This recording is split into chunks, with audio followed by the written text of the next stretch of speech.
Ó a raquetona aí. Que raquete que é? Essa é uma Red. Ah, legal. A Red é aquela que não deixa... que não leva desaforo pra casa, a galera fala, né?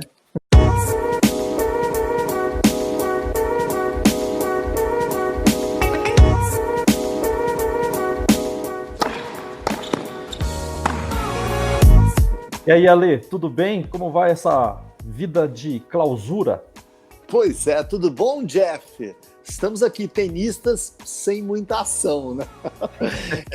E pior que eu nem tenho um paredão muito legal aqui em casa, porque se tivesse, eu ficava jogando paredão na minha própria casa, mas nem isso tem. Tem um gramadinho, uma parede ali, mas do jeito que eu sou panga, 3 batidinhas, 3 isoladas de bola, então nem isso dá, né?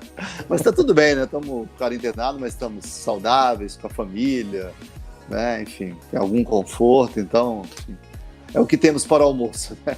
Pois é, cara, é isso que é uma curiosidade minha. Como é que, para um cara que, como você, que faz zilhões de coisas, para quem não conhece o Ale, ele é publicitário, cronista, professor, palestrante, escritor, tenista roqueiro, tem um canal no YouTube que eu acho muito legal, que é De Sete Não Passa, né?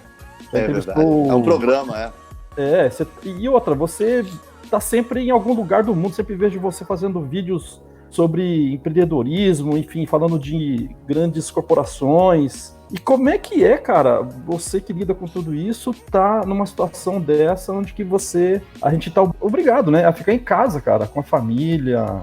É verdade. Conta um pouquinho. Bom, eu acho que a gente quer sempre aquilo que a gente não tem, né? Então, quem vive no Nordeste fala, queria ir para ver a neve, queria ir em Bariloche, né? Queria ir para Campos do Jordão, né? Quem vive em cidade grande quer ir para fazenda. Então, assim, os primeiros momentos, como eu levo uma vida muito punk, muito acelerada, estrada, aeroporto, Dutra, para lá, para cá, eu falei, olha, uma quarentena, ficar em casa com os meus filhos, vou ler os livros que eu não tenho tempo de ler. Assim, num primeiro momento parece até legal, né?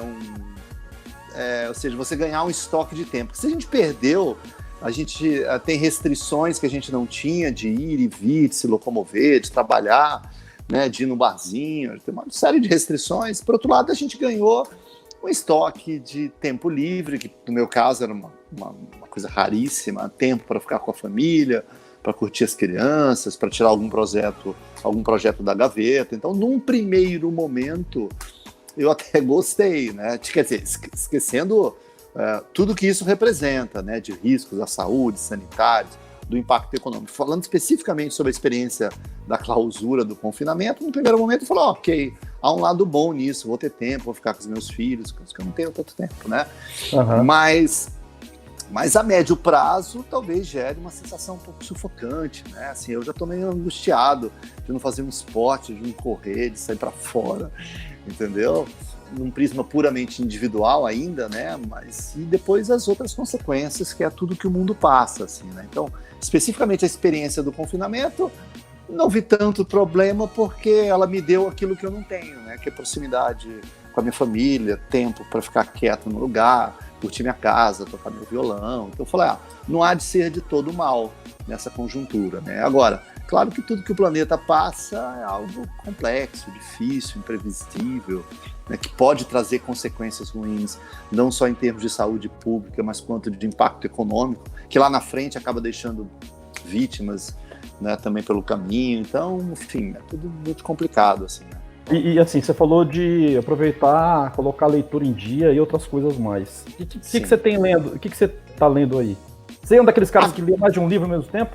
Eu não gosto muito. Às vezes eu faço isso, mas eu não gosto. Eu gosto de me concentrar, pegar um, ler, acabar, e aí começa outro. Ocasionalmente eu sou obrigado a fazer isso. Estou lendo um livro, sei lá, uma não ficção, e tem alguma coisa de business, de trabalho, que eu preciso ler em paralelo por conta de algum projeto. Mas normalmente eu leio uma coisa só, de livro pelo menos, né? Atualmente eu estou relendo 100 Anos de Solidão, do Gabriel Garcia Marques, né? Que é um livro que eu li muito tempo atrás e gostei. E estou relendo alguns clássicos, e muitos livros aqui, porque eu compro... Às vezes eu acho que eu gosto mais de comprar livro do que de ler, né? Porque eu saio comprando numa velocidade estabanada e não tenho tempo de ler tudo que eu compro, né? Então eu falo, tem um monte de livro ali na fila de espera, então eu falo, vou aproveitar para tentar tirar um pouco desse atraso, né? Então eu tô lendo agora 100 Anos de Solidão. Eu tento fazer, sabe como, Jeff? Ler assim, um livro totalmente nada a ver, totalmente lúdico, literatura, um clássico, e um livro, tipo um não ficção e um ficção, um clássico, um técnico.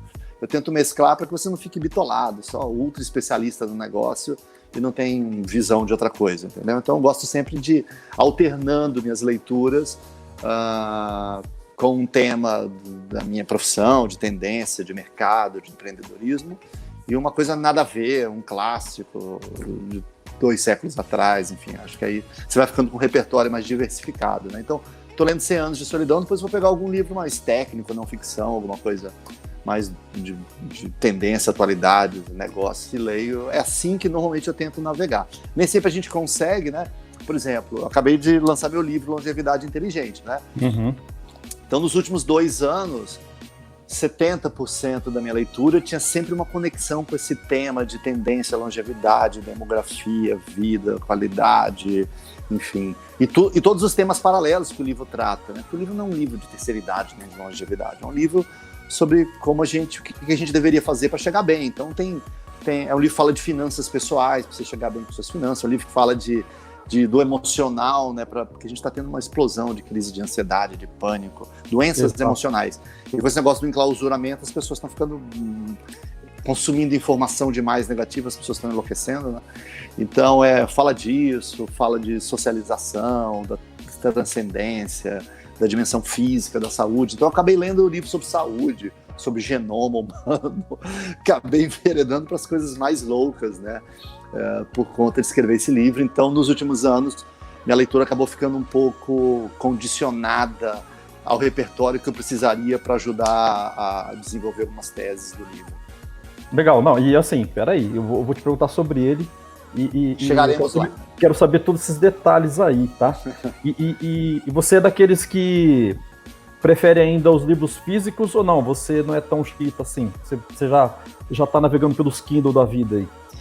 Olha, eu sou um ser híbrido, né? Mas minha matriz, meu DNA é isso daí, né? Livro de papel, é o que eu gosto mais de pegar. E vou falar que eu tenho um fetiche, assim, sabe? Chegar aqui, às vezes eu não vou ler livro nenhum. Aí eu venho passeio aqui na biblioteca, olho, nossa, que legal. Dou uma olhadinha nele, falo, não, acho que eu vou ler no verão, vou ler aquele livro, sabe? Essa coisa parece que eu tô passeando num jardim, assim, sabe? Então eu tenho um certo fetiche com o livro físico, assim. Agora eu também tenho um Kindle. E dá um charme especial pro ambiente, né? Dá, sim, eu gosto. Assim, faz a gente parecer inteligente sem ser, isso que é legal, né? Tem uma biblioteca desse pessoal, porra, a biblioteca do cara, você não leu nada, você não sabe nada disso. Só de ter uma biblioteca, você fica com aquele. É um auto-engano, sabe?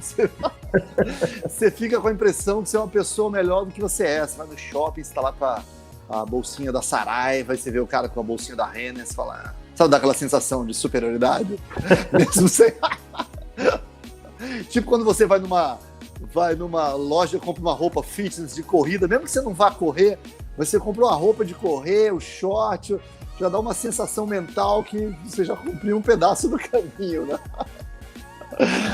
Mas eu tenho um Kindle também, que é um leitor eletrônico, eu comprei há muito tempo, em 2005 ou 2006, e eu consigo ler.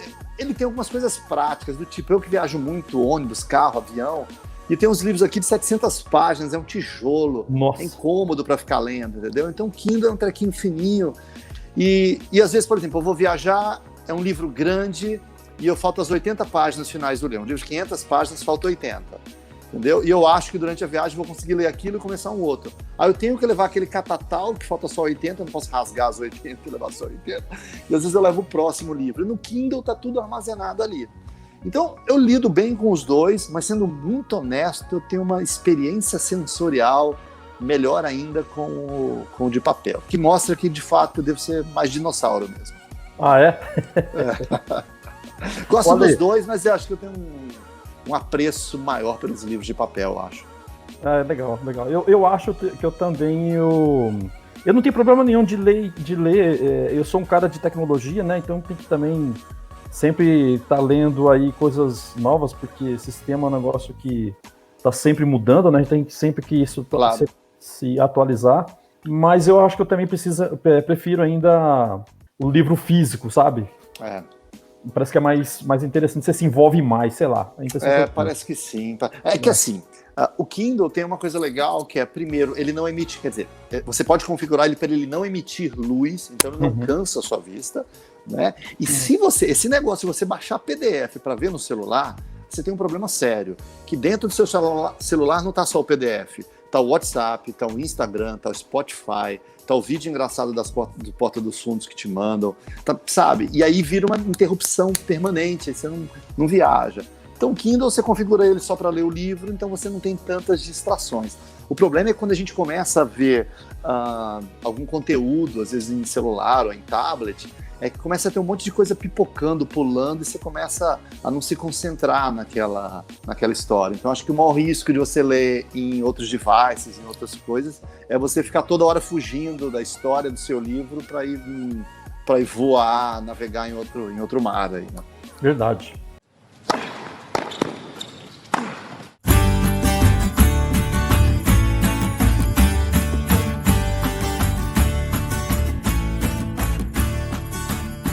Olá, tudo bom? Eu tenho a satisfação de nesse vídeo trazer para vocês o lançamento do meu livro Longevidade Inteligente, fruto de anos e anos de pesquisa, de estudos sobre a longevidade, né? Um livro que me consumiu aí mais de 2 anos e que eu posso trazer hoje com muita alegria para o mercado brasileiro.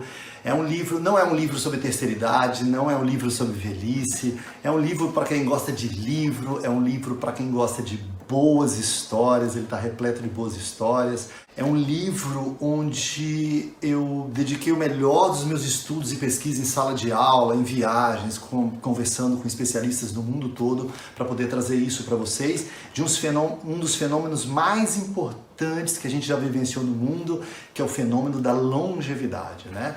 A gente vem vivendo cada vez mais, em média a gente ganhou 2 anos e meio de vida a cada década e pode ser que a gente ganhe ainda mais no futuro, não é? O Brasil e o mundo vem envelhecendo, a gente está vivendo cada vez mais, a gente tem menos filhos também, não é? Isso traz importantes consequências no mercado, na economia, na arquitetura, em políticas públicas, na nossa vida pessoal. E esse é um livro que eu tive muita satisfação em escrever. A primeira parte eu conto um pouco da história, o que está acontecendo no Brasil, o que está acontecendo no mundo.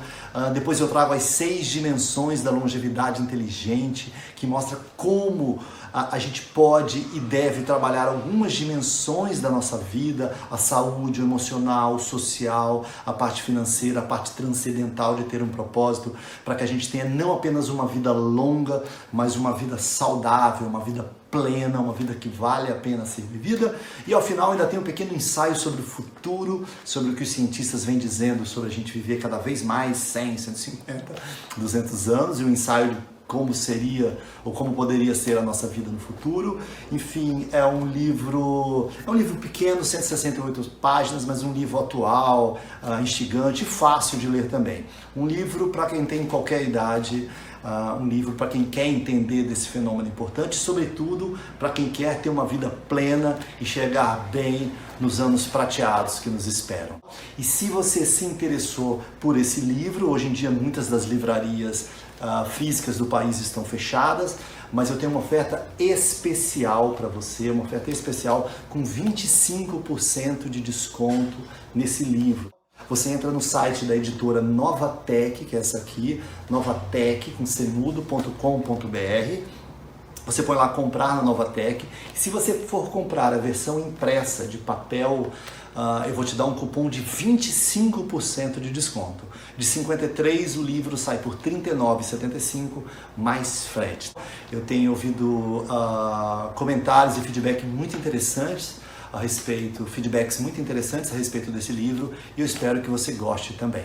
Muito obrigado pela sua audiência. Se puder, compre esse livro, porque mais do que anos de vida, é importante que a gente tenha vida nos anos, e o propósito desse livro é explicar um pouco desse caminho para essa longevidade inteligente. Tá legal? Um abraço direto da minha quarentena em casa. Vida longa!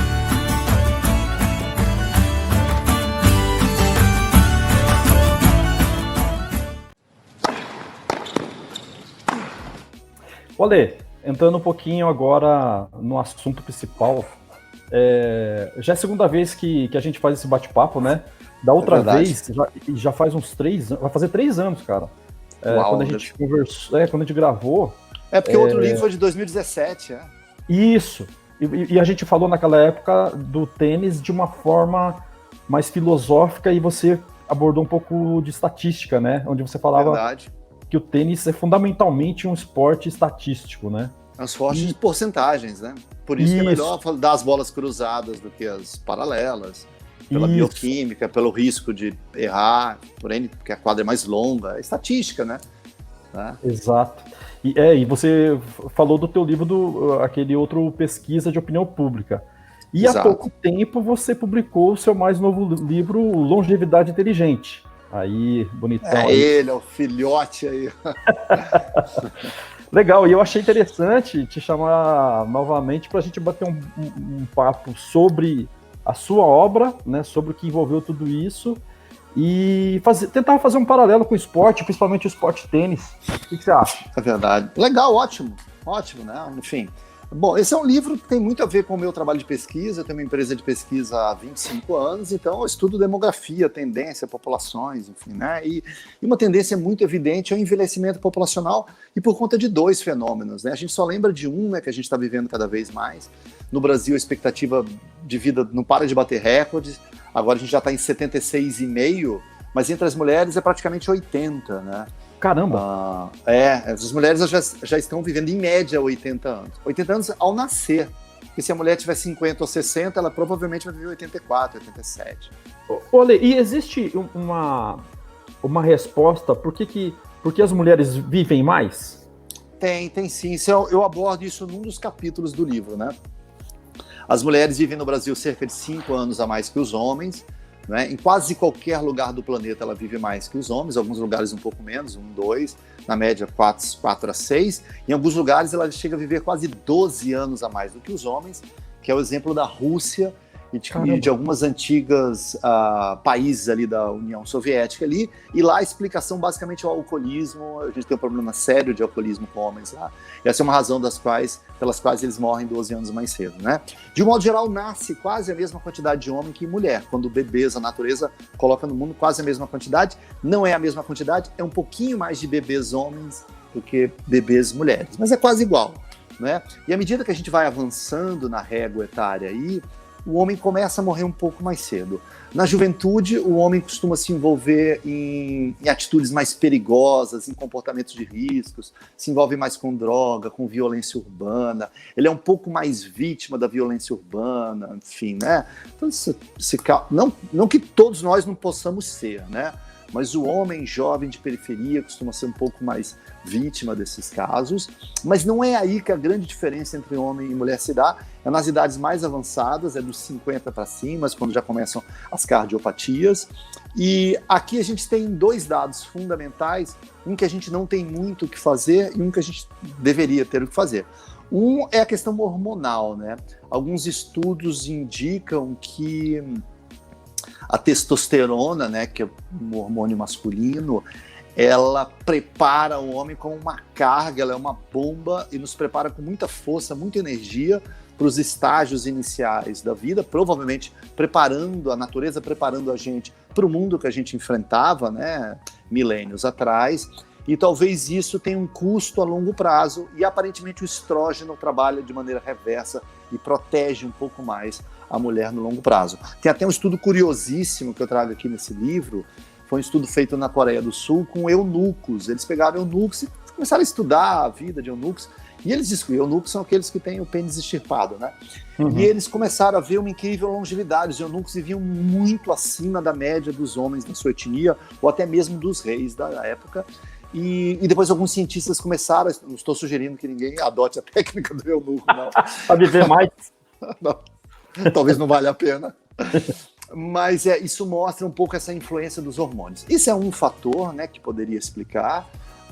Não há um consenso médico absoluto, mas há muita evidência de que essa questão hormonal impacta. Mas tem uma coisa que é vergonhosa para a gente homem, é que homem não se cuida. Estou falando de um modo geral, mas homem não vai no médico, homem não cuida da saúde, homem se orgulha de dizer que não vai no médico, que não precisa ir, que nunca ficou doente. E a mulher ter um pouco mais de cuidado por ela mesma, pela prole, pelo filho, pelo avô. Se não for a mulher falando na cabeça do marido, do filho, do pai, né, esses homens não vão. Então, é uma soma de fatores, comportamento de risco, exposição à violência urbana, cardiopatias, que está aumentando nas mulheres, mas é um pouco mais frequente o infarto, por exemplo, entre homens. Mas tem um pouco disso. O homem é muito ruim em autocuidados e tem essa questão hormonal também. A questão hormonal, né? Eu já ouvi alguém falando, eu não lembro agora se foi algo científico ou se foi uma opinião pessoal, mas foi alguém da área de saúde que dizendo que aquilo que as mulheres reclamam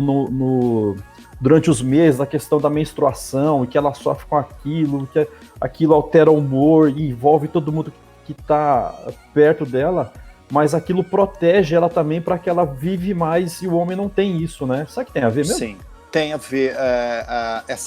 Claro que eu não sou leviano da opinião, não sou endócrino, não sou médico, mas já existem estudos com algum nível de embasamento mostrando essa correlação de uma proteção, de alguma imunidade correlacionada aos tipos de hormônios que homens e mulheres possuem. Eles proporcionariam diferentes vantagens. Na realidade, o organismo humano, o corpo, a gente funciona muito no sistema de trade-off, né, que é tipo de trocas intertemporais, né? E a natureza, aparentemente, ela vai alocando os recursos dela conforme uma lógica que ela tem, que é sobreviver e passar os genes adiante, entendeu? É por isso que o processo de envelhecimento está muito associado aos ciclos reprodutivos, né? A gente basicamente começa a acelerar nosso processo de envelhecimento quando a natureza já acha que o nosso ciclo reprodutivo meio que se cumpriu, né? Porque isso é uma construção biológica, né? É uma inteligência natural biológica. Então, esses nossos processos, eles são muito trocas, assim. Então, a natureza, tudo é energia na natureza, né? Então, ela fala, já que existe um estoque X de energia, de órgãos vitais e de funcionamento, aonde eu vou alocar o melhor dessa energia? É na fase adulta, na fase reprodutiva, para que a gente passe os genes adiante, a espécie possa se perpetuar. Então, ainda seja um campo em que ainda faltam muitas pecinhas nesse quebra-cabeça, tudo indica que a natureza construiu de uma maneira muito inteligente, ela construiu, ela arquitetou a nossa biologia, a nossa fisiologia, para que a gente opere no máximo da nossa capacidade fisiológica, biológica, nesse período. O que não quer dizer que você seja só decrepitude a partir de uma determinada idade. Mas estou falando do ponto de vista celular, algumas dessas engrenagens operam assim. Legal. Ale, e falando do livro, você... Isso aí tem... Eu lembro que na época você falava que você estava pensando, ou já estava começando, um projeto sobre a geração prateada. É a mesma obra ou é uma outra coisa ainda? Não é a mesma obra. Esse livro, que se chama Longevidade Inteligente, a minha ideia é que ele se chamasse Revolução Prateada, que é a revolução das pessoas de cabelo prateado, enfim, um simbologismo. Foi o pessoal da editora que sugeriu que o livro tivesse longevidade no título, porque as pessoas, ao buscar pela palavra-chave, elas buscariam longevidade, então seria mais buscável, mais achável. Mas esse livro era originalmente para se chamar Revolução Prateada, que é o nome do meu canal que eu mantenho no YouTube, e que mostra essa revolução da longevidade que está acontecendo no Brasil, no mundo. O Brasil, o mundo está ficando mais velho, né? Seja porque a gente vive mais e seja porque a gente tem menos filho também. Essa é a outra ponta. O mundo está envelhecendo, não é só porque a gente está vivendo 70, 75, 80, 85, 90. É porque a gente não tem mais filho também, né? Eu tenho 2, fechei a fábrica. Um monte de amigo meu, que já são quarentões, cinquentões, já me disseram, não vou ter filhos, não teremos filhos, né? E a grande maioria dos meus amigos, né, tem 1, 2, raríssimos tem 3, né? Sendo que no passado eu tinha primos que de cada família eram 6, 7 primos, né? Minha mãe teve 10 irmãos, ou seja, uma família de 11, né? E hoje é isso, né? O Brasil, a gente tem uma visão do Brasil, daquelas famílias de 7 filhos, que ainda existe, infelizmente. Desinformação, falta de estrutura, falta de planejamento familiar, enfim. Então ainda existe, mas a média do Brasil é 1,7 filhos por mulher, que é igual a do Canadá. Caramba. Mas eu não estou falando do Itaim Bibi em São Paulo, estou falando da média brasileira. Itaim Bibi em São Paulo deve ser 0,8, sei lá. Mas estou falando assim, se é a média brasileira. entendeu? É igual do Canadá. Então a gente fez uma queda muito abrupta, assim, né? É por isso que o envelhecimento do Brasil será abrupto também, porque a gente não terá reposição de crianças. Eu tenho um estudo aqui nesse livro que a gente fez na Revolução Prateada, que fala que do ano 2000 até o 2050, ou seja, nesse intervalo de 50 anos, do qual a gente já cumpriu metade, né? A gente já está em 2020, já fez metade, o número de crianças de 0 a 9 vai reduzir 32%. Ou seja, muita coisa, cada 3... É uma loucura. A cada 3 crianças que a gente tinha no ano 2000, a gente vai ter só 2 no ano 2050. Olha que loucura, 1/3 das crianças. Mas eu não estou falando em número só relativo, estou falando em número absoluto mesmo. Caramba. Número absoluto, onde tinha 30 crianças, terão 20 em 2050, sabe? Adolescentes a mesma coisa, de 10 a 19, vai cair 30%. Então é uma queda muito abrupta mesmo. Então é por isso que a gente está envelhecendo. Tirando a África, que vem caindo um pouquinho, mas muito lentamente a taxa de expectativa, a natalidade, o índice de natalidade, o planeta Terra inteiro está envelhecendo. A Europa já está regredindo a população, né? A população da Europa vem caindo. Só não cai mais assim, porque lá eles não fazem filhos em quantidade suficiente para repor a população. Lá só não cai mais porque eles recebem um volume brutal de imigrantes da Síria, da Ásia, da América Latina, da África, de todos os lugares. Senão, era para a população estar caindo ainda mais vertiginosamente nos países da Europa. Incrível. E falando em cima disso que você está falando, então isso já tem um reflexo até no mercado de trabalho. Isso já tem algum indicador que aponta para isso? E assim, vai chegar um momento, se continuar isso, e parece que vai continuar essa tendência, né? Será que daqui a pouco os governos vão ter que tomar alguma medida para... gente, vão fazer filho aí, porque senão daqui a pouco vai parar tudo. Isso foi muito discutido na época de reforma da Previdência, né? Porque é uma soma de fatores, né? A gente vai viver cada vez mais, e se a gente vai viver cada vez mais, a gente vai ficar mais anos recebendo proventos da aposentadoria, né? O outro é que, como o sistema brasileiro era baseado num sistema de repartição simples, ou seja, um sistema de solidariedade intergeracional, quem está na ativa, ou seja, os jovens, subsidiam quem está na inativa. Mas como a gente vai entrar menos jovens, essa equação vai desbalanceando. E para piorar, a gente vive um mundo de tecnologia disruptiva, onde esse vínculo do emprego formal, com garantias, está se esfacelando, está se precarizando em alguns aspectos. Então é um trinômio complicado de equacionar, né? E a gente tem alguns fenômenos, né? O primeiro é, se a gente aposentava aos 50 porque as pessoas morriam em 55, 60, né? Se a gente começar a viver 80, 85, 90, é o que os países estão fazendo, estão esticando a idade da aposentadoria, não é? Para, enfim, a pessoa aposentar 60, 65, e aqui você começa a ter um monte de problema. O primeiro é, se uma lei, se uma configuração populacional te obriga a trabalhar até os 60, 65, e por outro lado, você tem um mercado de trabalho que é preconceituoso contra o profissional de 45, de 50, Exato. Você cria um pepino gigantesco. Fala, ok, então beleza, eu só posso me aposentar aos 60, 65. Vamos imaginar a situação bacana. O cara tá com plena saúde física, mental, beleza, disposto. Isso não é um problema anômalo, ok, entendeu? E o mercado não aceita ele porque acha ele velho, então você cria um pesadelo para esse profissional que não pode aposentar antes de 65 e o RH acha ele velho quando ele tem 48, sabe? Então, é uma loucura. Eu sempre brinco que a gente tem 2 problemas aqui.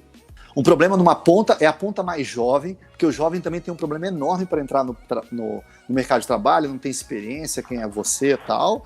E na ponta final, eu falo que tem que ter um programa para o primeiro emprego e para o último emprego também. Porque a taxa de desemprego não é muito alta entre quem tem 45 e 50, não é muito alta, eles têm uma empregabilidade bem legal, essa faixa.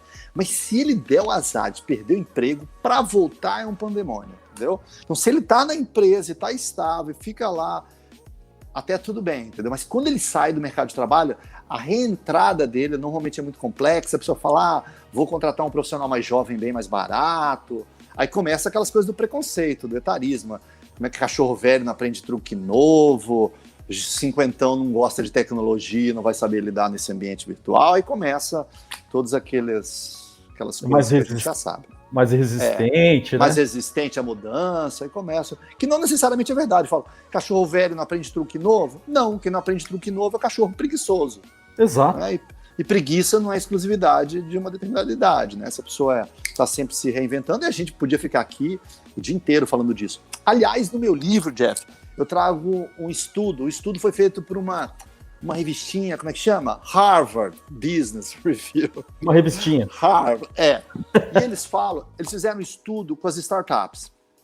Você sabe que a grande maioria das startups fracassa impiedosamente. É um funilzão brabo, né? Entra um monte de startup e morre tudo pelo caminho. As que sobrevivem são uma minoria, e as que dão muito certo, uma minoria mais seleta ainda. Enfim, eles pegaram essas startups muito bem-sucedidas e separaram dessas bem-sucedidas as ultra bem-sucedidas. E sabe o que eles descobriram, Jeff? Que dessas startups mais bem-sucedidas, naquele grupo seleto, que não só sobreviveu, mas que deu certo, que deu muito certo, a idade média do fundador era 45 anos de idade. Ou seja, a gente associa... Do fundador. Ou seja, a gente associa startup de sucesso como um bando de moleque, de piercing na orelha, de 16 anos de idade, imberbe. E existe um monte de moleque genial, 16, 17. Né? O Mark Zuckerberg, quando fundou o Facebook, ele era realmente muito jovem, etc e tal, assim... Mas como se só pudesse montar uma startup, uma empresa de tecnologia, quem tem 16 anos, entendeu? E fosse uma bomba de hormônio, entendeu? Não. Né? Até porque uma startup é uma empresa. E uma empresa precisa manejar um ecossistema muito complexo. Gestão, finanças, pessoas, empréstimo, visão de longo prazo, inteligência emocional para liderar a equipe, planos, capacidade de interpretar cenários. Isso são atributos que você costuma ir lapidando ao longo do tempo, né? Então existe e outra coisa, né? Essas startups aí que hoje a gente ouve falar bastante, né? Uber, Airbnb, são pessoas que já fizeram um monte de outras coisas, já se ferraram pra caramba, muita coisa de que não tiveram sucesso, um monte de fracassos, e que agora tem um puta case de sucesso, e para isso a pessoa tem que ter tido experiência, e não é alguém de 16, 17 anos, né? Acho que esses casos são as exceções, não é não? Exato. É que a gente é muito influenciado por isso, né? A gente fica pegando toda hora Airbnb, Uber, como se isso fosse uma amostra confiável. Isso é tipo encontrar uma pepita de ouro desse tamanho, assim, sabe? Você até pode encontrar, mas é exceção. A grande maioria está penando para pagar as contas e lutando para chegar viva no final do dia, como são boa parte das micro e pequenas empresas brasileiras, chilenas, argentinas, mexicanas. É uma luta para chegar viva no final do dia, né? Mas o que vai para a página dos jornais, dos grandes periódicos, são esses casos, os unicórnios, né? Mas quantos unicórnios existem no total nesse emaranhado de empresas, de startups, né? Então é isso, né? Olê, e só para eu entender e para o nosso ouvinte também entender, para escrever um livro desse, que ele é quase que um nicho, né? Mas ele também, eu entendo que ele é até um serviço de utilidade pública, né? Para a gente saber o que está acontecendo com as pessoas no Brasil e no mundo. E como é que você chega num trabalho desse? É uma curiosidade, uma inquietação sua, ou a editora que te encomenda? Alguma associação, algum órgão te encomenda uma coisa dessa? Olha, o meu primeiro livro foi uma editora que me encomendou, falou, você tem uma baita experiência em pesquisa, em sala de aula, você dá aula na FGV, etc e tal. Monta um livro, o Brasil não tem um livro de pesquisas de opinião, de pesquisas de opinião pública, eleitorais, porque não tem muita literatura brasileira, quase de tudo, então foi meio que um desafio. E ao final foi tipo subir um Everest, sabe? Você chega com o dedo necrosado, todo esfolado, você pensa que vai morrer no meio do caminho. Aí você fala, nossa, e toda hora você fala, que eu fui me enfiar nesse negócio? Aí no fim você acaba e fala, daquela adrenalina, sabe? Mas eu fiquei um pouco frustrado, porque era um livro muito técnico, 400 páginas, que me demandou, sei lá, a soma geral entre receber o convite, estudar, planejar, escrever, publicar, levou 4 anos. O primeiro, né? O primeiro livro. Começou em 2013, terminou em 2017. Esse não, mas esse não esse é para todo mundo. E foi uma das coisas que eu me incomodei, falei, putz, foi um livro tão legal, assim, modéstia à parte, tanto sacrifício, e um livro muito de nicho, de pedacinho de mercado. Esse livro, esse eu te asseguro, Jeff, isso não é uma fraude. Esse é um livro para todo mundo. Esse livro é até mais legal se você não tem 70, se você não tem 80. É um livro ainda mais legal se você tem 20, 30, 40. É um livro para quem gosta de livro. É cheio de boas histórias. Esse não é um livro lixado, não é um livro sobre envelhecimento. Até fala sobre envelhecimento. É um livro para seres humanos. Isso aqui fala que você tem que guardar dinheiro para o seu futuro, que o brasileiro é negligente com as finanças pessoais. É um livro que fala que você precisa cuidar da sua saúde. É um livro que fala que você precisa cuidar do seu emocional. É um livro que conta as histórias de como o planeta chegou até aqui. É um livro que fala das oportunidades de mercado que tem para quem quer atender segmento. É um livro que fala dos conflitos no mercado de trabalho quando 5 gerações estiverem trabalhando juntas e cada uma com um mindset, com um repertório cultural, com um mapa, uma visão de mundo diferente. Ou seja, é um livro que traça com uma miríade. É um livro que traz no capítulo final, fala de transcendência, de busca de propósito. Por que se a gente vai viver uma vida mais longa, não faz sentido a gente levar uma vida mesquinha, pequena, vazia, que seja só uma busca vã por dinheiro, por acumulação de posse, que a gente precisa ter um senso de transcendência. É um livro que no capítulo final fala, é quase um ensaio, porque hoje em dia a gente vem ganhando longevidade aritmética. Cada década a gente ganha 2 anos e meio, é isso, né? Mas já tem cientista falando que a gente vai chegar na era da longevidade exponencial, que é o que a gente está vendo com o coronavírus, né? E que a gente vai decodificar os probleminhas aí genômicos e tal, uma chavinha, e vai viver 150, 200, 300, 400 anos, sabe? Então eu trago até um ensaio, isso é bom para a humanidade, se viver 100, 150, 200, 300, o que aconteceria? O que aconteceria com os casamentos, né? O que é viver até que a morte os separe, se a morte não separar mais ninguém? Como serão os financiamentos das Casas Bahia? Vai financiar um sofá em 480 vezes? Né? Como é que é uma vida em que a gente vai trabalhar até os 190 anos? Como é que é isso, entendeu? E a gente vai estancar o processo de evolução, já que o processo de evolução está afincado nessa coisa de morrer, renascer, vir uma geração, sabe? Enfim, porque a morte é parte do ciclo da vida também, sabe? Então tem até provocações filosóficas no livro. Então, assim, esse não é um livro de nicho, não é um livro complexo, apesar de eu ter um background de pesquisa, trazer algumas tabelas, alguns gráficos, mas não é um livro com histórias, que está acontecendo no Brasil, no mundo, as oportunidades. E esse lance da longevidade inteligente, que são essas dimensões, foi uma sugestão de uma editora, uma amiga minha, uma amiga de uma amiga, que acabou ficando minha amiga, lá do Rio de Janeiro, com experiência em grandes editoras, que ela deu essa dica. Eu falei, Alexandre, entendi essa lógica do seu livro, é muito legal, mas faz que o livro tenha dicas práticas para quem, de repente, é jovem, tem 20, ou tem 50, ou tem 40, ou tem 30, já que a gente vai viver 100, o que a gente tem que fazer hoje, né, para chegar bem lá na frente, ou para que essa vida seja uma vida bacana e não uma vida fútil, tosca, sabe? Então, e é por isso que eu digo, né? Ou seja, como você vai chegar a 60, 70, 80, é fruto da vida que você levou aos 20, 30, 40, 50, sabe?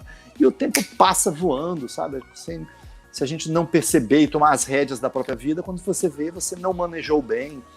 E a longevidade é muito boa, eu acho que ela é uma dádiva, eu acho que ela é um dom, mas ela pode virar um fardo também, se você não cuidar direito da sua vida, de algumas dessas dimensões, financeira, emocional, familiar, profissional, intelectual, saúde, tudo mais. E quanto tempo você falou que demorou para fazer esse? Eu já vim estudando esse lance da Revolução Prateada, da longevidade, há uns 5 anos. Né? Então, já vim estudando. Né? Agora, vou escrever o livro, entendeu? Aí foi 1 ano e meio. 1 ano e meio. Olha, aquele outro você falou que levou 4 anos, né? Levei 4 anos. Aquele outro deve ter sido 2 anos e meio escrevendo. Né? Esse aqui eu fui mais objetivo. Eu devo ter levado 1 ano escrevendo e meses planejando, buscando editor, esse tipo de coisa. E fala uma curiosidade aí. Por exemplo, você tá quando você está nos finalmente, existe aquela preocupação de você ter que revisar tudo para ver se tem alguma coisa datada ali que hoje já não faria mais sentido e você ter que reescrever aquela partezinha que você tinha escrito há 1 ano, 2 anos atrás? Tem essa preocupação? Tem, sim. Esse livro não tem tantos dados que o deixem datados, mas tem alguns também. E, por exemplo, como eu falei daquela editora, enfim, uma amiga do Rio de Janeiro, que sugeriu isso daí, quando ela me sugeriu isso, eu já tinha o primeiro esboço do meu livro praticamente pronto, eu já tinha 85% dele escrito, resolvi submeter a ela, falou, super legal. Entretanto, eu acho que ele devia ter esse enfoque. Isso que ela falou fazia todo sentido, é como o livro virou no final, O miolo do livro é basicamente a sugestão dela de dar dicas práticas. Ok, o que eu faço com a minha vida, então? Já que eu vou viver 100 anos, talvez, né? Isso me obrigou a reescrever tudo, assim. Então tinha sempre uma angústia. Eu falo, meu Deus, na hora que cair a mão do editor, sabe, você reescreve isso tudo, porque aquilo já me obrigou uma guinada, uma mudança. Eu joguei fora uns 3 capítulos, comecei a escrever capítulos que eu não planejava escrever e pesquisar sobre aquilo, sabe?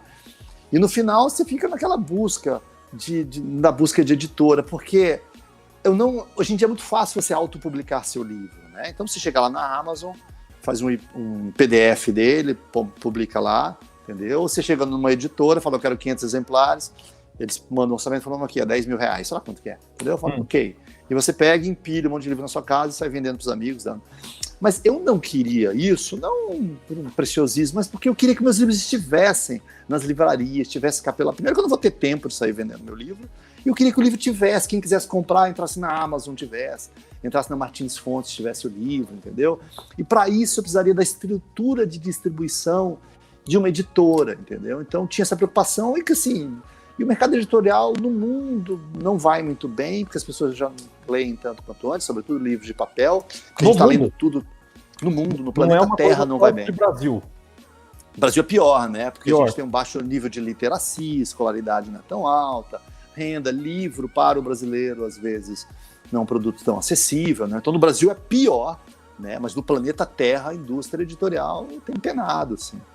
E assim, eu amo livros, tá aqui. O segundo maior cômodo da minha casa é uma biblioteca, né? Que é também meu escritório e tal. Mas assim, eu leio menos do que li ano passado. E às vezes eu fico culpado, sabe? Falei, pô, gostaria de ler, eu já não leio tanto quanto eu li ano passado. Mas assim, trabalho que nem louco. Aí quando eu chego em casa, eu preciso dar atenção pros meus filhos também.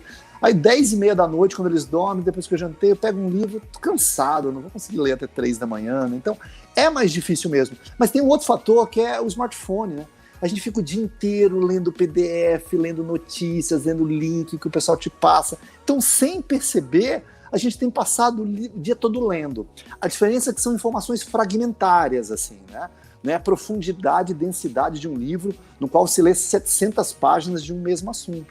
Mas você ficou o dia todo lendo, então você está meio cansado de noite, assim. Então, a indústria editorial no mundo é uma das impactadas também pela internet, pela difusão de... Então tinha um pouco essa angústia de ver o filho ir para o mundo, sabe? Nascer o filho e ir para o mundo, assim. Então isso dá uma angústia realmente muito grande, assim, de ver o filho nascer, parir e ir para o mundo, assim. Então, eu tenho uma pergunta aqui para você. Eu acho que ela entrou depois e está perguntando para você falar o nome direitinho do livro e para você comentar sobre brasileiros não saber guardar dinheiro. Se isso não atrapalha na venda do seu livro. Trabalha na venda de qualquer coisa. O livro se chama Longevidade Inteligente, Como se Preparar para uma Vida de 100 Anos. Alexandre Correia sou eu, e a editora é Novatec. Ele tem na versão impressa, assim, de papel, tem na versão e-book. Se você entrar na Amazon, tem os dois. Tem o de papel e tem o e-book, tem na Martins Fontes, etc. e tal. Se você quiser comprar meu livro na versão impressa, você entra na Novatec com C mudo, legal, sei lá, se dá para ver aqui, tá legal, .com.br, digita Longevidade Inteligente, vai ter lá código da promoção, digita Silvers de prateados em inglês, S-I-L-V-E-R-S, Silvers, e você vai ganhar 25% de desconto, tá legal? Olha, de 53, ó, tá legal. Dica de desconto. Específico para o Tenistas em Ação, e de 53 ele vira 39,75 mais frete, né? Enfim, e nesse livro eu trago essa questão da dimensão financeira. O Brasil é um dos países que pior lida com dinheiro no mundo. E eu não estou falando de chute, estou falando de pesquisas científicas. Tem um indicador que se chama literacia financeira. É o quão bem a gente consegue entender e manejar coisas de finanças. O Brasil, sistematicamente, é um dos piores do mundo. Muita gente atribui isso aos anos de inflação que poderiam ter deseducado a gente, mas isso não explica tudo, porque boa parte da geração de hoje não viveu os anos 80 e tal, né? A gente é um povo um pouco imediatista, não é? Tanto que a gente paga esses juros absurdos, assim, né? Eu sei que é natural que a gente diga, claro, isso tudo acontece que a gente ganha pouco, se a gente ganhasse bem, eu compreendo. né, que existe uma correlação. Se você tem um salário magnífico, você tem mais condições de poupar do que se você tiver um salário ínfimo, né? Mas isso não explica tudo, porque esses estudos que o pessoal faz, países como Bolívia, sei lá, Paraguai, países piores economicamente que a gente, têm uma taxa de poupança melhor do que a gente. E o pior, pessoas que ganham muita grana também têm um comportamento negligente em relação às próprias finanças. E vou falar mais, se você não acreditar em pesquisa, acredita na minha experiência vivencial. Sou ex-funcionário do Banco do Brasil, concursado, e as coisas que eu testemunhava na minha época, eu fui funcionário em meados dos anos 90, era absurda. Tinha, tipo assim, profissionais liberais que ganhavam muita grana, sabe? Ganhavam muita grana e viviam endividados, estourados no cheque especial, nas modalidades mais caras de crédito do mundo. Eles ganhavam como rico e gastavam como milionário, sabe? E às vezes tinha um funcionário público que ganhava um dinheiro modesto, sabe? Decente, mas tinha sua casa própria, tinha seu carro, conseguia viajar de vez em quando, todo mês pegava um pouquinho do salário e guardava. Então, é óbvio que o contexto social impacta, mas não é tudo. Tem muito da gestão das próprias finanças, do próprio dinheiro também, né? E isso impacta tudo, assim, né? Impacta a gente tomar más decisões financeiras, acabam gerando más escolhas, ou então você ficar refém de ofertas que não são tão boas, porque você não foi capaz de conter seus impulsos ou de gerenciar melhor. Mas vem melhorando, lentamente vem melhorando, isso eu mostro no livro também. E a solução também, né? O Ale, eu acho que a galera, os teus amigos, os teus colegas de trabalho devem ter te chamado de louco quando você deixou o concurso do Banco do Brasil, né? Para trabalhar, para empreender, né? É verdade, é verdade. Eu passei muito jovem no concurso do Banco do Brasil, funcionário concursado, assim, né? Mas logo eu larguei para empreender, para montar minha empresa de pesquisas e de marketing, né? Que uma empresa de pesquisa ainda, né? Não é? Você não pesquisa, né? No interior de São Paulo. Nossa! Foi a melhor ideia de jirico que eu já tive em toda a minha vida, assim. E é o que eu tive muitas. Ô, Ale, Oi. Quero saber sobre... Pô, a gente nem falou de tenista, de nada, né? Não, mas a gente tá aqui no tópico. Vou te perguntar um negócio sobre tênis aqui. A gente vai ficar resvalando porque o assunto... Ele é instigante, né? E ele acaba dando gancho para várias questões, né, cara? Eu sou muito curioso. E uma coisa que eu queria saber de você, você estava falando agora há pouco e eu lembrei de te perguntar sobre procrastinação. Essa coisa de, para você escrever, eu imagino que você tem que estar muito focado, né? Porque você não pode deixar as ideias, a tua linha de ideia, né, do livro, ela se perder, né, e ficar um monstrengo lá dentro. Hoje você tem trocentas mil distrações. Você é um cara que tá toda hora viajando, tá envolvido com um monte de coisa, é professor, você dá palestra pra caramba. Então você tem que estudar e ficar... E a família, né? Você falou agora há pouco. Você chega em casa, você tem que dar atenção pra família e o dia só tem 24 horas. Como é que você lida com isso, as distrações? E assim, eu imagino que em algum momento você fala assim, quer saber?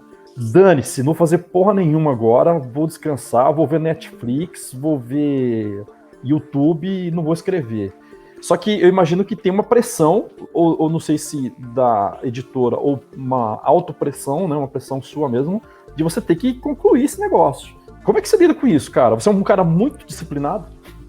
Olha, eu não sou naturalmente disciplinado, não. Sou um cara, pelo contrário, assim, sou um cara bagunceiro, assim, entendeu? Então, pra mim, é uma luta realmente assim. E ainda que eu goste de escrever, eu gosto de literatura, me dê prazer produzir conteúdo, eu vou falar a verdade pra você, não é nada simples, não.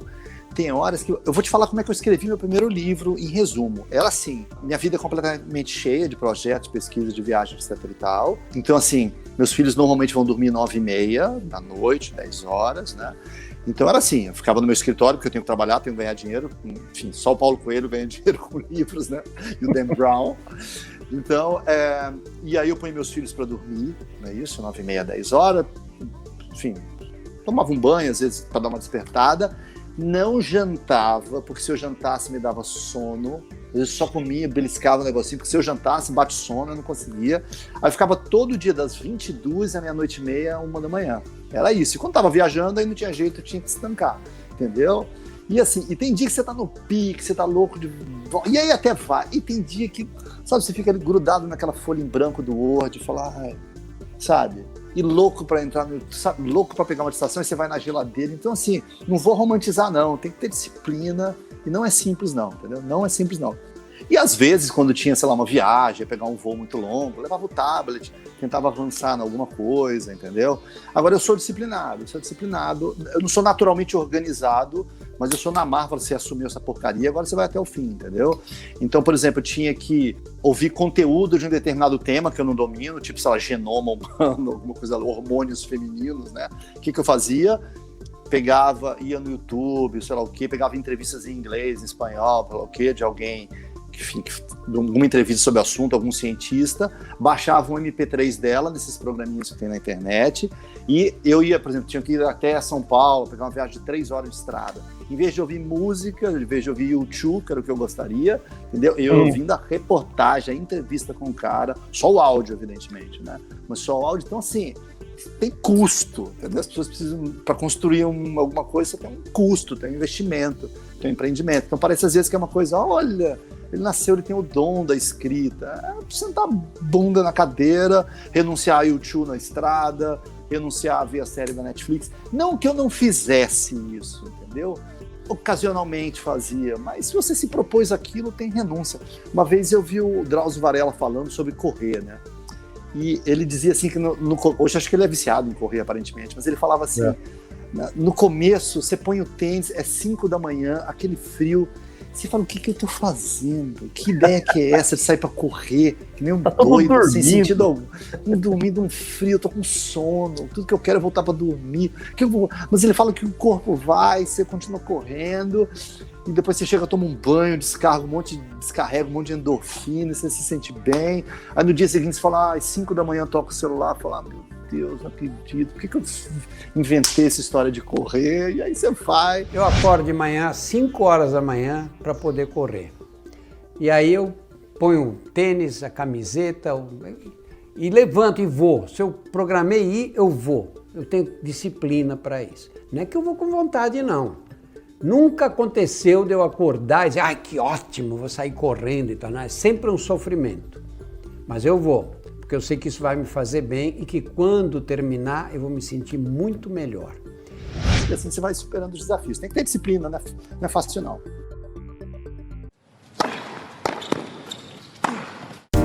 Ale, uma outra curiosidade minha que eu queria te perguntar, faz tempo que eu tenho para te perguntar, que é o seguinte. Quando a gente conversou lá no episódio 6 do Cinestas em Ação, você falou sobre aquele medo terrível que as pessoas têm de falar em público, e eu me incluo nelas. E que as pessoas têm mais medo disso do que da própria morte, né? E eu até falei de uma experiência que eu tive, e eu achei interessante que você falou, e você é um cara que lida bastante bem com isso, né? Você é professor, você dá palestras. E eu queria que você contasse, cara, como é que foi a experiência da sua apresentação lá no TED Talks, e como é que funcionou aquilo? Como é que funciona? Você se inscreve e eles que te convidam? Conta um pouquinho. Legal. Então, eu sempre assisti as palestras TED, sempre achei muito legal, né? Desde quando uma amiga minha, a saudosa Tânia Selman, ela falou, olha que legal esse formato, muitos anos atrás, eu falei, puxa, que bacana. E não tinha tanto conteúdo naquela época de graça na internet. Eu falei, esses caras geniais, dando curso, aula, palestra de graça.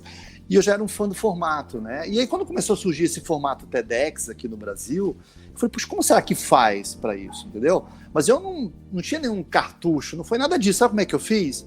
Eu digitei How to Speak at a TEDx, sei lá. Eu fui descobrindo. Aí eu descobri que tinha uma lista, se você entrar no site do TEDx, tem uma lista do TED, tem uma lista desses eventos que rodam em cada país. Aí eu entrei a lista dos que já estavam definidos no Brasil, entendeu? Aí lá vai ter um no Mato Grosso, em São Paulo, em Campinas. Aí eu fui excluindo aqueles muito longe de mim, cujas datas eu não poderia, entendeu? Aí lá dizia quem que era o organizador. Aí peguei João de Souza, sei lá, entendeu? Aí entrava João de Souza no Facebook, no LinkedIn, tentava achar ele, pedia amizade. Mandava inbox, falou, sou palestrante, adoraria poder falar. O que eu preciso fazer? Aí eu fui descobrindo que eles, em muitos dos casos, eles abrem uma seletiva. Você tem que mandar a sua ideia, o que você quer dizer, um pequeno histórico seu. E eu mandei para um monte. Foi isso que eu fiz. Eu fui atrás mesmo. Não foi conhecido, até que não foi deu certo. Foi. Aí, a maioria, assim, a gente já encheu o quadro. não é completo. Esse aqui é só para gente da universidade que a gente está aqui, entendeu? Então, só consegui me inscrever assim uns 4, 5, entendeu? Um deles, que foi de uma universidade de Minas Gerais, aceitou, que dava até para ir de carro daqui. Aí eu peguei, fiz, adorei a experiência, foi muito legal. Mesmo já tendo dado palestra assim para, sei lá, para auditórios com 1.000 pessoas, ali foi menorzinho um pouquinho, mas parece que dá aquela responsa de ser. Você sabe que aquele é um formato mundial, que vai para uma plataforma que tem 21 milhões de inscritos, né? Então, todo mundo ali, mesmo quem já tinha alguma experiência em falar ao público, não tem que todo mundo sentir um pouquinho a responsa de pisar naquele palco, naquele tapetinho redondo, vermelho.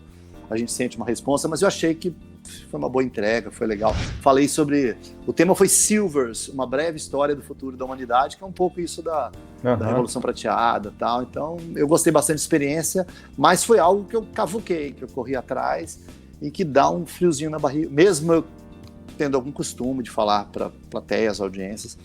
Agora, assim, não é porque a gente vem também dotado de um dom especial, não, entendeu, Jeff? É um pouco enfrentando os medos também. Eu tenho medo. Acho que o medo mais ancestral que a gente tem é o medo da rejeição, sabe, Jeff? E se não gostarem? E se eu não agradar? Entendeu? E se as pessoas não rirem da minha piada? E se elas não concordarem com o que eu penso? E se elas abandonarem a palestra? Todo mundo tem medos, né? Acho que vem daquele... É uma coisa intrauterina do medo do abandono, sabe, né? Então dá um medo mesmo falar em público, né? Mas você tem que enfrentar, e à medida que você enfrenta e faz mais aquilo, entendeu? Você vai ficando mais experiente para lidar com aquilo. Assim como um atleta que já enfrentou mais 0,40, talvez saque um pouco menos pressionado do que pessoas que não enfrentaram tantos 0,40 em finais de campeonato. Você vê o Djokovic, ele tá num 0,40, o caboclo lança 4 aces seguidos. Assim, filho da mãe, né? Ele sai daquele buraco, você fala, sai agora daquele buraco, ele, o Nadal, fala, meu Deus, no 0,40 a gente já entrega o último dando dupla falta já, né? Os caras vão lá e me aparecem arranca 4 saques, 4 aces da cartola. Ô Ale, que legal. Então o TED ele funciona como se fosse um evento assim, não itinerante, mas assim, ele acontece em vários lugares e são vários organizadores. Ele é um evento local para aquela universidade, para aquela instituição, mas que também vai para a plataforma no mundo inteiro, né? Ele é do Canadá, é a matriz dele, se não me engano, em Vancouver, não lembro, é do Canadá, né? E depois fez tanto sucesso que outros países falaram que queria fazer um TED em Nova York, queria fazer um TED na Califórnia, queria fazer um TED na Cidade do México. Começou a ter tanto pedido que eles passaram a licenciar. Você tem que pegar uma licença, eu não posso fazer um TED da minha cabeça, entendeu? Você tem que licenciar, pedir uma autorização, corresponder a uma série de pré-requisitos, não pode ter finalidade lucrativa. É uma série de 9 horas, aí você faz uma inscrição à universidade, uma instituição. A maioria, pelo que eu sei, não consegue ter licença para usar o nome deles, entendeu? Que basicamente você mal consegue arregimentar recurso involuntário para ficar 0 a 0, né? Então é uma coisa meio que quase que voluntária, meio que uma coisa de missão mesmo fazer. Palestrantes também não recebem, mas tem muita visibilidade, né? Mas é isso, hoje tem TED em tudo quanto é lugar do mundo, assim. TEDx, né? Ô Ale, e agora eu queria fazer um paralelo no mundo dos esportes, e se a gente puder, sobretudo no tênis, né? Uma coisa que a gente sempre ouviu é que vida de atleta, né, é uma vida curta, né? Que ele começa cedo e ele abandona o esporte cedo. E hoje a gente está vendo uma mudança grande nisso aí, né? Em cima do tema do teu livro, e você vê jogadores, atletas de altíssimo nível, os caras brigando aí em campeonatos mundiais, né? Fazendo finais.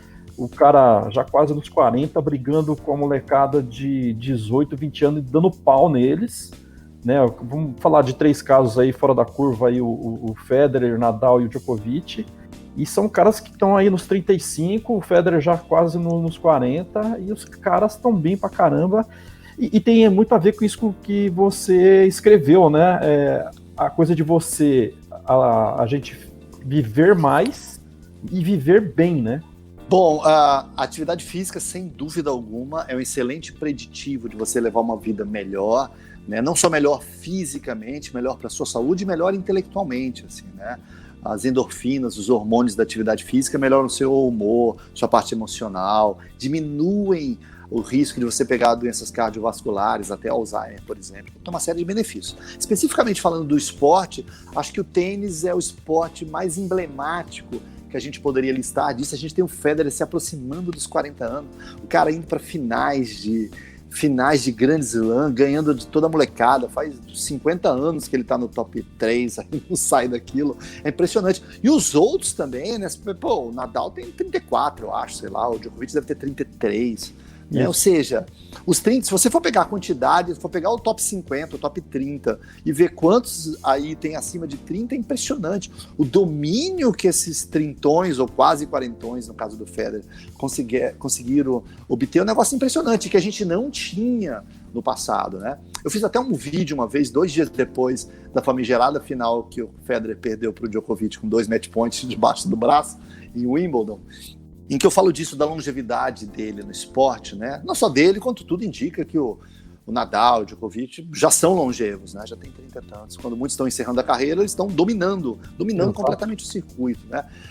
Parte disso é característica do tênis, não é? Então, o tênis é um esporte em que é explosão e descanso, né? Você não fica meia hora correndo sem parar, né? Você corre, para, pega a toalhinha, enxuga, enfim, né?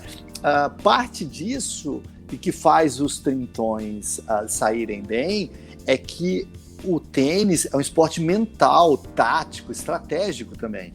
E provavelmente você consegue uma melhor maestria da geometria da quadra, dos ângulos, da inteligência tática. Provavelmente você domine essa arte melhor aos 30, 30 e pouco do que aos 17 anos de idade, do que aos 22, entendeu? Eu acho que essa inteligência tática de construção, de arquitetura, de leitura emocional do adversário, você vai lapidando ela com o tempo. Então, assim, o tênis tem a parte física, evidente, e provavelmente o moleque de 24, 26 tem um melhor processamento do oxigênio do que alguém como o Federer de 38, é difícil que ele bata, né? Mas você tem essa parte tática e você tem outra parte que é emocional também, né? Você vê essa molecada, os Zverev destrói as raquetes, o Kyrgios enlouquecido, né? Enfim, então o controle emocional é parte do jogo também. Então é meio que uma tríade. Então, se o moleque de 26 está fritando, né, na velocidade, na chegada, em explosão, de repente os trintões estão fritando na inteligência tática, na leitura emocional do adversário, na resiliência mental, na arquitetura do jogo, no emocional, no autocontrole dos próprios nervos. Então acaba sendo 2-1 para os trintões nesse sentido. E tem outra coisa também, que a medicina desportiva atingiu um patamar, né? Hoje em dia esses caras são uma indústria, né? Ele tem fisioterapeuta, tem estudo, tem nutricionista, tem técnico, tem psicólogo, né? Então, assim, eles têm um aparato hoje que permite com que eles possam ter uma longevidade no esporte muito maior. Aliás, a respeito disso, tem um estudo que saiu faz 2 anos, feito com 9.000 pessoas. Foi um estudo, acho que em Inglaterra, Dinamarca, enfim, uns países europeus aí, acho que tinha alguma coisa nos Estados Unidos também.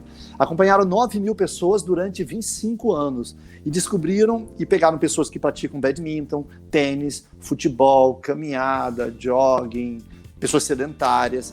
E o que descobriram é que os esportes aumentam a longevidade das pessoas. E o esporte que mais aumentou a longevidade das pessoas comparado com os sedentários foi o tênis. 9,7 anos. Ou seja, é um estudo científico. Ou seja, o tênis adicionou quase 10 anos de longevidade para as pessoas, né? O futebol, por exemplo, acho que foi 4,7. A academia, corrida, deu 2 anos, 2,7, uma coisa assim, né? E o sedentarismo, obviamente, é a pior das opções de todas. Até cogitou-se que isso pudesse acontecer porque o pessoal do tênis talvez tenha mais escolaridade, uma renda melhor, e com isso teria acesso à saúde melhor, mas mesmo quando você isola esses fatores demográficos, ainda assim o tênis proporcionava uma longevidade melhor que os outros, não só pelos benefícios que o esporte traz, mas se especulou também pela questão social também, né? Que os esportes que proporcionavam parceria, solidariedade, sabe? Você sai a partidinha e brinca, que nem a gente tem um grupo de WhatsApp de amigos, etc e tal, né? Esses esportes em que agregavam benefício físico, fisiológico, com benefício de socialização, né, eles aparentemente proporcionavam mais benefícios do que aqueles esportes individuais e solitários, que traziam benefícios, mas que não traziam também esse componente de socialização. Que legal, cara. Não, tem tudo a ver. E o tênis tem muito disso, né? Aquela coisa do cavalheirismo, né? Sim, pois é. Eu tenho amigos que às vezes começaram no futebol e depois vão jogar no tênis. E eles levam para dentro da quadra de tênis as manias do futebol, de dar aquela roubadinha, xingar o adversário na dupla. Quando eu comecei a jogar tênis num clube, tinha uma pessoa lá que jogava muito bem tênis, e como ele jogava muito bem, para montar a dupla, eu tinha que pôr eu, que era o mais fraco, com ele, entendeu? E ele me trucidava. E ele tinha uma direita muito boa e uma esquerda cega. E a minha começando era cega e meia, entendeu? E ele me punha na esquerda, e o pessoal sacava na minha esquerda. Aí eu não conseguia devolvia fraquinha na rede, matava, aí falava, Alexandre, não tem cabimento, eu não tenho como jogar dupla como você. Caramba. Eu me senti humilhado na frente de todo mundo. Hoje eu dou risada, porque é o jeitão dele, é meio bronco mesmo, mas enfim. E assim, mas ele é uma exceção, porque todo mundo no tênis é direto. Eu falo, não, peraí, vem cá, eu fico aqui que você é mais fraco, vai jogar ali na direita, não, tamo junto, na próxima a gente melhora. É o lance do tênis, todo mundo meio parça assim, né? E tem que ser na o base futebol da não, mesmo. Cara, o futebol não quer matar o outro, termina que é dar tiro, sai na porrada, briga, comemora o gol roubado, fogo, né? Você gosta de futebol também, mas assim, mas tem um ethos diferente. Acho que o tênis tem essa coisa de uma certa brodade, um certo cavalheirismo, assim, né? Cara, eu já cansei de ver. A gente, geralmente nas empresas, né, o pessoal gosta de jogar um futebolzinho na quinta-feira, na sexta-feira. Sim. E aí, não, a gente vai lá pra gente desopilar um pouco, né? Esse negócio. Mas, velho, chegar lá, sempre tem um estressado. Mas, velho, a gente não veio aqui pra gente desestressar? Sai de lá com úlcera, né? Sai de lá com úlcera. Olha, você falou agora há pouco da questão dos caras mais novos e a questão da ansiedade. E a gente está passando por um momento que, assim, é surreal.